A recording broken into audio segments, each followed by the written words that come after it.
Hora de uma entrevista muito importante aqui na CNN Brasil, aqui no Visão CNN, porque o governo Lula estabeleceu um grupo de trabalho para propor medidas, como a gente falava há pouco, contra a atuação então das organizações criminosas, incluindo as relacionadas ao garimpo em terras indígenas. A criação desse mecanismo foi oficializada hoje no Diário Oficial da União, como a gente mencionava, e segundo a publicação, gente, a criação do grupo considera as gravíssimas violações de direitos fundamentais ocasionadas em razão do garimpo ilegal em terras indígenas na região amazônica.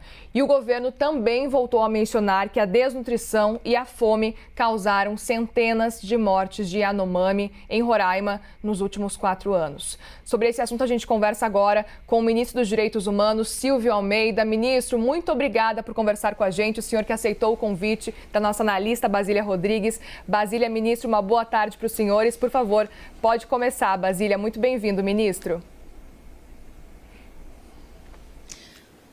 Obrigada, Muriel. Obrigada a todo o público aí do Visão CNN. A gente está aqui dentro do Ministério de Direitos Humanos, de onde vem a primeira entrevista de Silvio Almeida, ministro da pasta, a qualquer veículo de comunicação. Desde que o senhor assumiu a sua função agora no governo, o senhor ainda não tinha falado com a imprensa, estava esperando aí o melhor momento.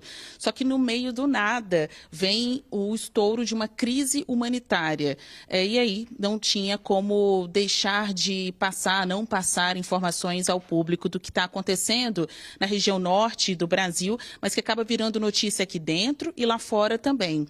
Ministro, mais cedo o senhor esteve com o presidente da República, Luiz Inácio Lula da Silva, e levou para ele, eu tenho aqui nas minhas mãos um levantamento de ponto a ponto do que vocês diagnosticaram até aqui de possíveis erros e omissões do Ministério de Direitos Humanos, do governo anterior, em relação à comunidade Yanomami. Gostaria que o senhor falasse, então, agradecer mais uma vez a sua entrevista e falasse o que o senhor conversou com o presidente Lula e o quão importante é esse relatório que a gente traz em primeira mão aqui na CNN Brasil. Em primeiro lugar, boa tarde, Basília, boa tarde a todos que nos assistem. Duas coisas fundamentais para se dizer. O que nós estamos fazendo aqui no Ministério, e por isso é um trabalho muito intenso, de reerguer o Ministério, de transformar o Ministério dos Direitos Humanos, de fato, no Ministério dos Direitos Humanos.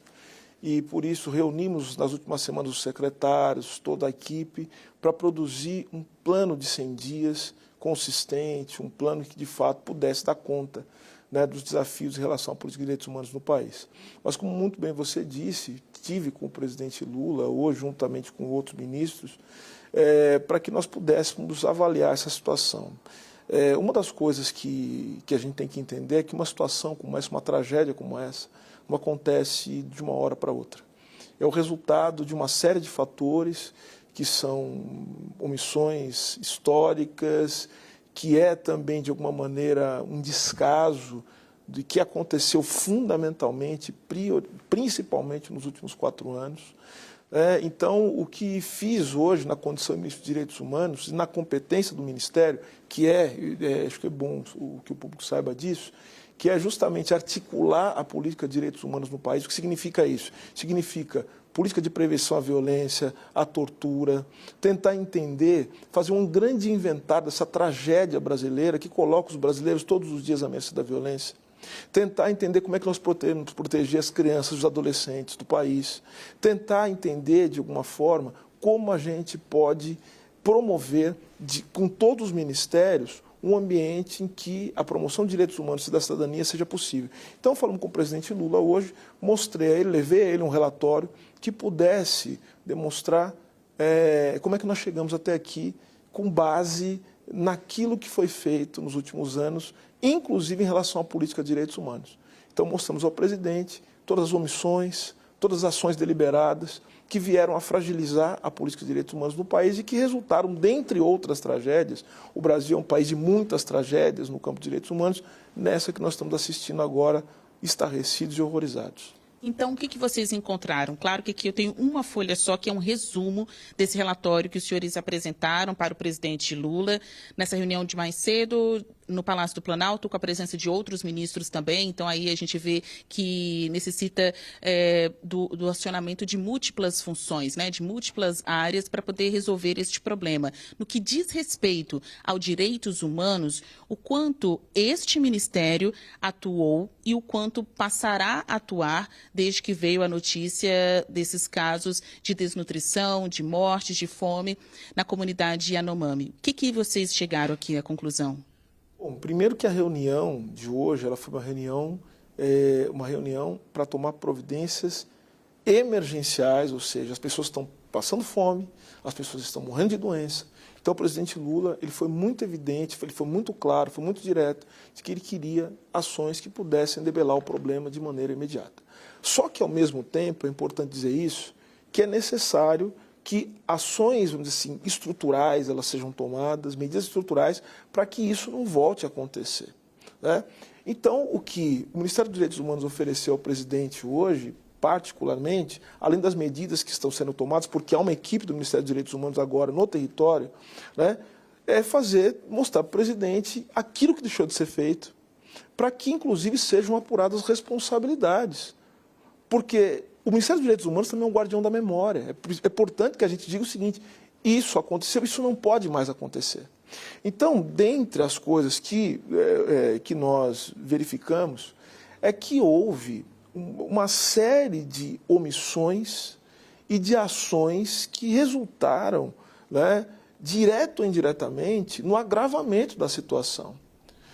Por exemplo, houve rejeição, né, de recomendações de organismos nacionais e internacionais no que se refere à proteção da comunidade ou do povo Yanomami. Alguns exemplos aqui, isso aqui é documento público, isso aqui está no relatório, foi apresentado ao presidente e que, obviamente, todo mundo vai ter acesso, que é o seguinte: houve a recomendação de que se rejeitasse um projeto de lei que determinava o envio de ajuda emergencial aos Yanomami, aos povos e aos Yekuana. Né? Quando eu estou falando aqui de remédio, estou falando de comida, né? Estou falando de leito de UTI, dizendo o seguinte, que não precisava mandar porque já estava sendo feito e não estava sendo feito. Outra coisa, o Ministério, o antigo Ministério da Mulher, da Família e dos Direitos Humanos, também se pronunciou positivamente em relação a um projeto que propunha a legalização da atividade de garimpo em terras indígenas. E que as críticas ao projeto eram palavras, né, literais, críticas de deputados oposicionistas, dentre outras coisas. Ignorando também decisões das cortes internacionais, que é uma coisa que o presidente Lula também está muito preocupado. O Brasil ele vem sistematicamente virando as costas para decisões das cortes internacionais, que é uma coisa que nós queremos mudar essa postura. Não existe política de direitos humanos que não seja uma política de proteção do povo brasileiro e inclua aqui o povo indígena. Não existe nação sem proteger os povos indígenas. Nesse resumo, os senhores dizem que o Ministério de Direitos Humanos ignorou a denúncia de primeira morte por Covid-19 entre os Yanomami. Como o senhor chegou a essa conclusão? Isso está em documentos oficiais, existem notas técnicas. Inclusive, se alguém estiver interessado em entender essas notas técnicas, a nota técnica número 24, 31 e 75. São notas técnicas que falam, inclusive, da rejeição desse projeto de lei. Né? E agora, tudo que a gente está falando aqui, tudo que está no relatório, está em documentos oficiais que tramitaram no interior do Ministério.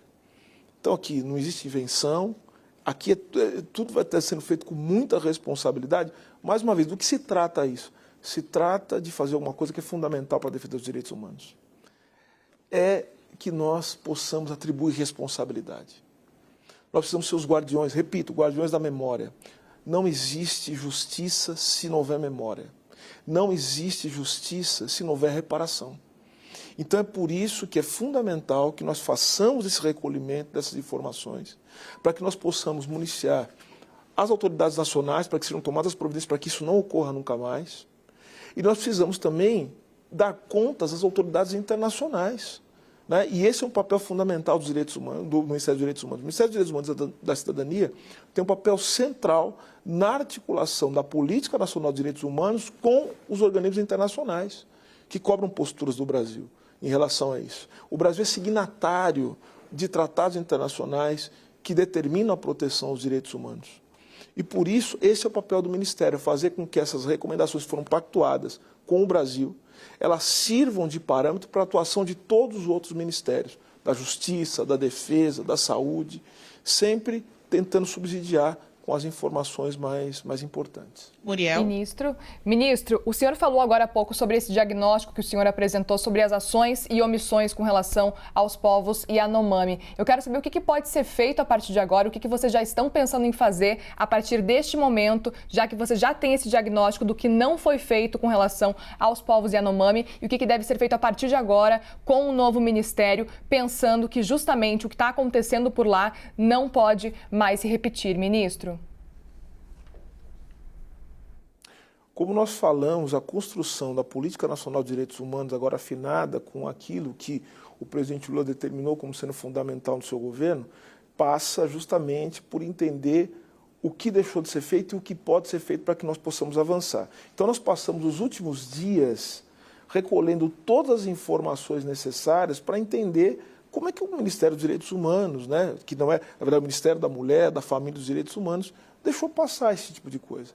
Então, com essas informações, com esse relatório, que é um relatório inicial, nós estamos, primeiro, oficiando o Ministério da Justiça e Segurança Pública para que sejam tomadas as providências cabíveis em relação a isso, para que seja aberta uma investigação, para se apurar a responsabilidade. E no plano internacional, nós estamos já com articulações. Eu passei as últimas 2 semanas recebendo entidades internacionais aqui no Ministério, muito preocupados com a situação de direitos humanos em geral no Brasil, mas também muito preocupados com a situação especificamente dos povos indígenas. E, nesse sentido, articulações existem para que haja visitas desses organismos internacionais, inclusive organismos que vão tratar especificamente, que tratam especificamente da questão do genocídio, para apurar se de fato é o caso, ou se não é o caso, mas isso vai ficar a cargo das autoridades, enfim, e daqueles que têm a competência para fazer esse tipo de apuração. Então, o Ministério dos Direitos Humanos, cumprindo o seu papel, vai encaminhar às autoridades todas as informações que forem colhidas, com as sugestões também que se fizerem necessárias.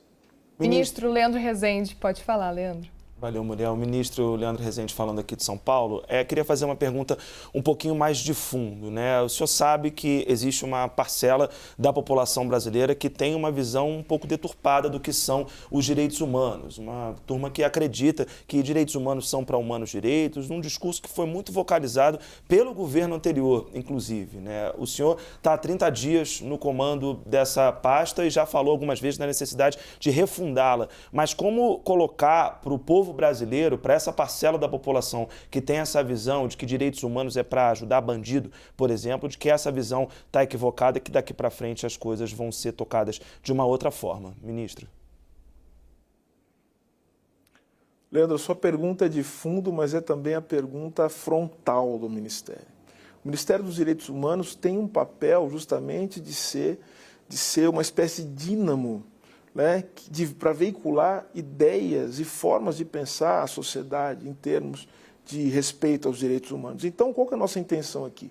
Nossa intenção, e falo isso abertamente, é entrar dentro dessa disputa ideológica em torno do que significa o respeito aos direitos humanos.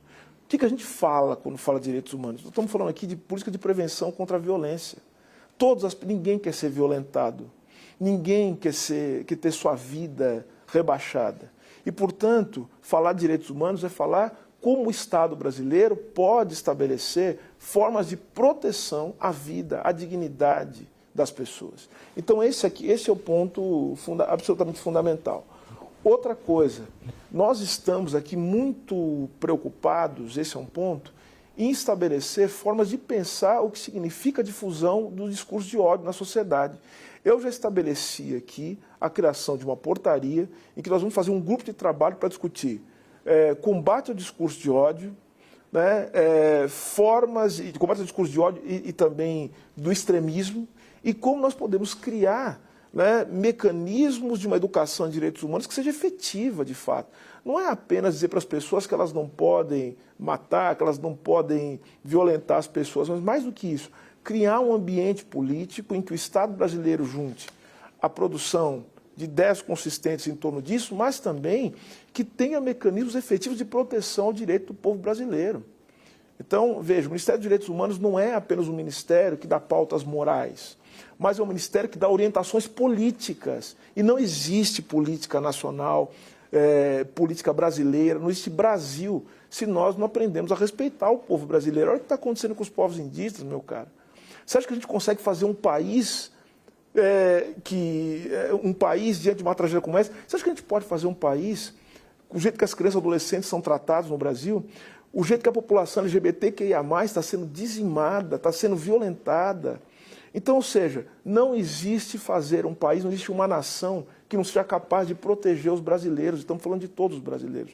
E é isso que as pessoas têm que entender, e é nessa disputa que o Ministério dos Direitos Humanos vai entrar, e da Cidadania vai entrar a partir de agora.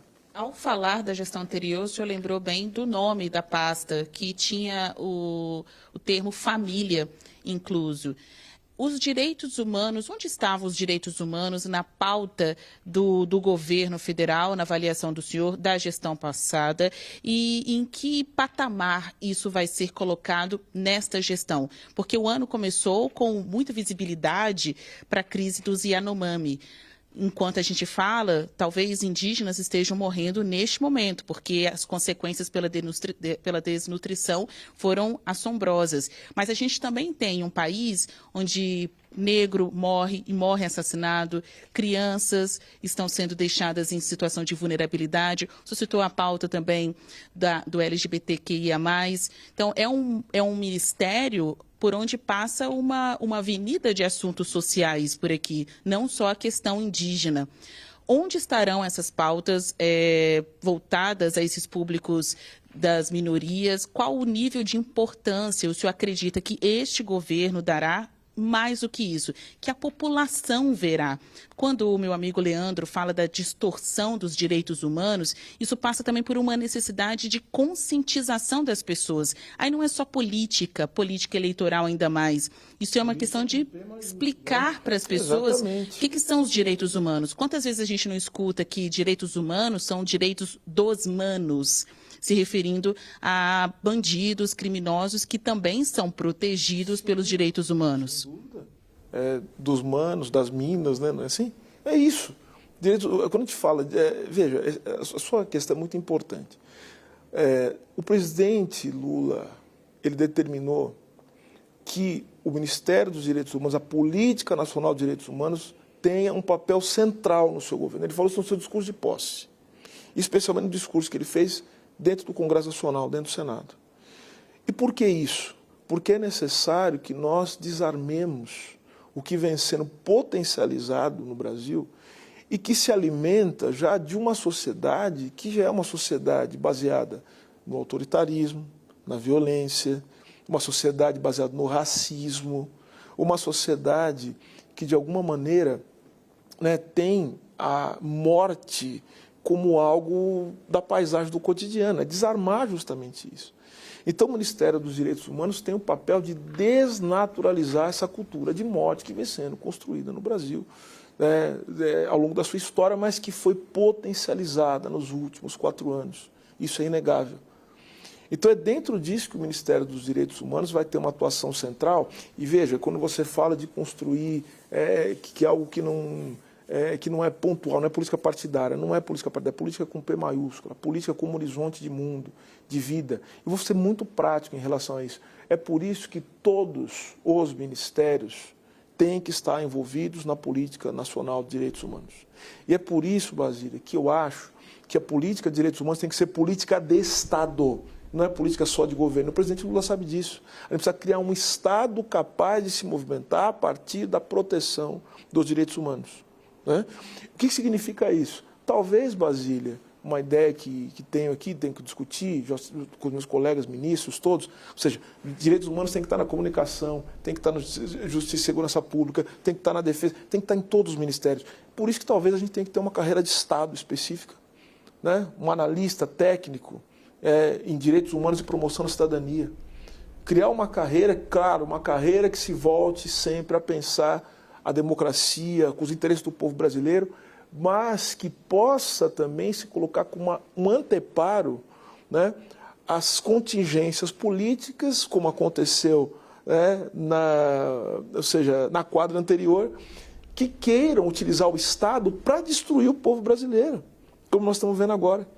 Então, ou seja, nós queremos enraizar a Política Nacional de Direitos Humanos a partir das secretarias que nós temos, né? Promoção e defesa dos direitos humanos, criança, adolescente, defesa do direito da pessoa idosa, da pessoa com deficiência, LGBTQIA+, ou seja, existe um planejamento para isso, um planejamento que nós precisamos levar a cabo para enraizar no Estado brasileiro uma política nacional de direitos humanos. Vocês criaram um grupo de trabalho para discutir a cultura do ódio, o discurso de ódio, mas recentemente houve a recomposição também da Comissão de Anistia, que tem no alvo muitos militares, então é uma pasta que ainda tem muito trabalho a fazer. Muriel? Ministro, chegamos ao fim da entrevista. O nosso tempo é curto, infelizmente. Eu agradeço demais a sua participação, a sua disponibilidade de conversar com a gente aqui. Basília, te agradeço também muito por conseguir essa entrevista para a gente. Uma boa tarde para os dois e um bom trabalho também. Obrigada, ministro, e obrigada, Basília.